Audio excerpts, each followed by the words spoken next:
Well, I was completely wrong about Bill Murray being in Asteroid City. I don't know why I thought he was in it. I guess I just figured, well, maybe he was in it. And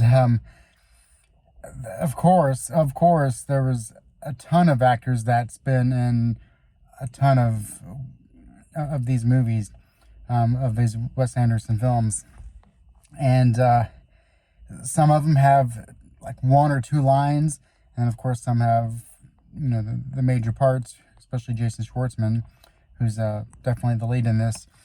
It's one of those movies you have no clear idea of what the end goal of these characters is. There's an overarching story of which genius is going to win the big prize out of all these kids, and it doesn't come off like that's the big resolution that's going to happen. You almost think that can be solved in the first act of the movie, but not in this case. It introduces characters and stories and plot just randomly, and it does so in quick dialogue, funny parts, just your standard odd, weird scenes, camera shots, just everything with the dialogue and the physical making of the movie almost takes your attention away from the unveiling of the plot. And I like that because it makes these movies highly rewatchable for me. You could tell from the audience that half the people in there seem like they really enjoy Wes Anderson movies, and it seemed like maybe the other half did not know what the hell they were doing in the theater. They had no idea what was happening, and I can imagine that boyfriends and girlfriends and wives and husbands and so on and so forth will get home and have to try to explain to the person that they came with, why the movie was this way, why everyone was so monotone, and why there was barely any story, but seemingly a lot of story. And it's one of those movies where about halfway through you're thinking, there's no story to this. There's nothing going on other than just randomness. Then you start thinking, okay, well, actually there's a lot going on. And I really like that because there is no other movie like this. And Wes Anderson is a genius because he can have so many movies feel so similar as to how they're made, but they're so different than anything that he's ever done and so different than anything anyone else has ever done. And I think that's part of the genius of the movie here.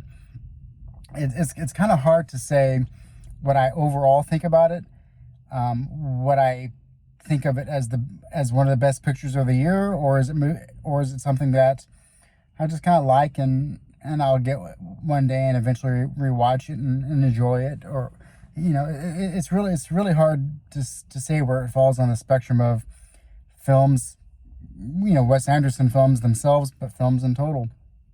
I will say that in the end, I really enjoyed everything. It wasn't. It's one of those movies that I'm gonna have to think about a lot more. I cannot wait to rewatch it again. But it's just so the color of the film, the pastel colors, and the setting, and the quirky characters, they hold your attention throughout, and you're always wondering, well, what's going to happen next, and crazy things happen in the movie, but they're treated just as the characters realize some of the things that are happening are crazy, but that they never react or really show the emotion that you would expect to see. But as a viewer, what emotion that they obviously have to be feeling. This is not a movie for everyone. That's obvious. And it's kind of one of those things. Everybody knows it's not a movie for everyone. It was in one of the smaller theaters in the theater. You know, it's and there's 70% full for a maybe a 75 seat auditorium. And so it's gonna have its fans, just like any of Wes Anderson's movies. And I would say overall, if you like Wes Anderson, you're gonna like this. I don't know where you would place it amongst his other films. It's not his best, but it's kind of hard to say it's not his worst, because I mean, what's that mean? He doesn't have any bad movies. There's going to be so many things to talk about when it comes to this movie. Just even the tiniest details can be topics of discussion. The martini making machine, just little things like that, just really stand out and give this movie an identity of its own. And I would say that watch it. If you don't know much about Wes Anderson, well, I would say watch all of his other movies, then watch this, just because it's nice to see how his career has developed over the years, from almost normal movies to the oddest things that you've ever seen, just about. And I will say that in the end, what it all boils down to is, the movie is extremely just memorable. I mean, I mean, everything about this will stick in your head for a while, and not leave. And I think because of that, the more that it sticks in your head, and the more days go by, and the more you think about it, and then eventually, if you rewatch it and then you see it again, the more you will uncover about it. Because when you're watching it in the theater, like I said, it takes at least halfway into the movie that you start figuring out what the story is.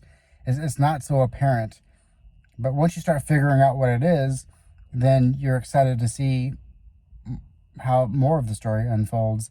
And the more you think about it afterwards, the more you're going to realize that there's a lot more going on than just the surface level of weird things and weird line readings and things like that.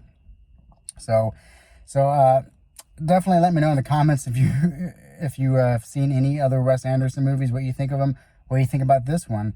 I would definitely be interested in knowing what you think about this one, because as far as how this will rank for people who like Wes Anderson movies, it's not going to be the greatest, but I think it's going to have a lot of people liking it over his other movies, possibly just because of what it does. And ultimately what it does, I cannot even think about right now.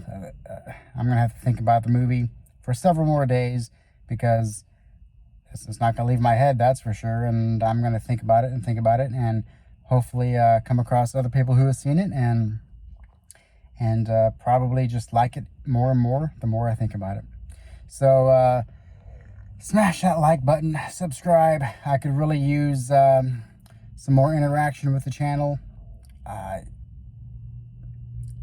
I enjoy the interaction. I really want to be able to see if I can get my message out there, my message of reviewing movies the way I do, and see if people appreciate it. I try not to divulge much about movies unless I'm really talking more of a spoiler fashion, or if I'm really doing more of a deeper dive of a review. But obviously these out of theater reviews, I'm not going to say much at all. But and even with this movie, it's hard to say much at all, because it's going to take some time to stew up in the old noggin. But until the next time, have a good evening.